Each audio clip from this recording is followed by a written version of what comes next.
Hello, everyone, and welcome back to Cheryl and Ron's Horror Movie Reviews. First for tonight will be the remake of House on Haunted Hill. This one came out in 1999. It is the remake of the William Castle classic that came out in 1959. This one was directed by William Malone. It's about 5 people that are offered $1 million if they survive the night in a haunted asylum. This is a particularly bad horror movie. Not anything really worth watching here other than maybe Jeffrey Rush's performance isn't bad. No particularly good special effects.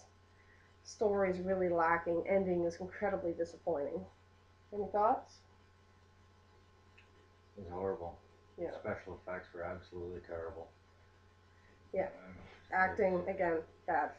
Acting horrible, yeah. The only notable thing about this film is that it is the first put out by Dark Castle Productions that was put together by Robert Zemeckis and Joe Silver.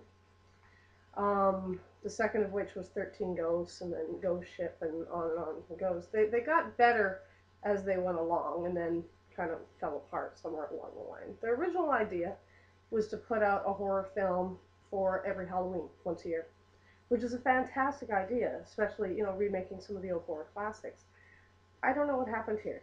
This wasn't a good one to start with, and their last few movies I haven't even seen. Most of them are direct-to-DVD releases. Disappointing. Anyways. Oh, yeah, well, I'd have to agree. Total and utter garbage.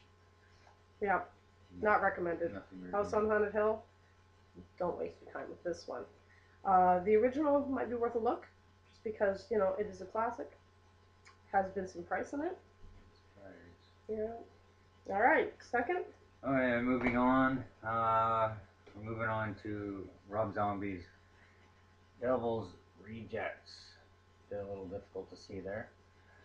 The only thing I can really say about this is it's pretty phenomenal. The only gripes that I have about it is some of the acting. As we all know, Bill Moseley and Sid Haig and Sherry Moon especially are not exactly the greatest actors. That's why they have a reputation for being B horror kind of stars, except for, of course, excluding Sherry, who, as we all know, Rob just loves her ass. It's the only reason she's in it. Lots of ass shots on Sherry in this movie. Yeah. Might be worth a rent just based on that alone. Maybe, depending on who you are. The soundtrack for it is absolutely awesome, including the album soundtrack as well as the actual written score by whoever his name is on here. I just saw it a minute ago. Oh, okay. Whatever, it doesn't even matter. Right, some of my thoughts on this. The dialogue is pretty good, except my gripe about the dialogue is there is way too much swearing. So much swearing that it's completely unbelievable. I mean, it sounds forced and it doesn't flow, especially at the beginning. All right. Well, I would have to disagree with you on this one, dear, respectfully. But I thought the acting in this was actually pretty good. I think Bill Moseley, in everything that he's done, and yeah, he's done a lot of kind of B-horror movies. Of course, Bill Moseley is most famous for playing Chop Top in Texas Chainsaw Massacre 2. Well, she did a great job. I think Bill Moseley is a fucking genius. I don't know why that guy, doesn't get bigger roles. I think Sid Haig, pretty, old horror B-movie actor as well. He's very, very, very entertaining as Cutter or Captain Spaulding. This movie is both funny and pretty darn scary and uncomfortable in some scenes. But most importantly, I mean, this movie got a 2 thumbs up rating from Ebert and Roper, based on the fact that this movie does something that almost no movies do. It makes you sympathize with these absolutely horrible, murdering, disgusting people. They end up falling prey to Sheriff Wydell, who is trying to get revenge on his brother, who they killed in the previous movie, House of a Thousand Corpses. Also, speaking of which, Forsythe did a wicked job. Yeah, William Forsythe as Sheriff Wydell. Scary. Scary. He did absolutely great. Yeah.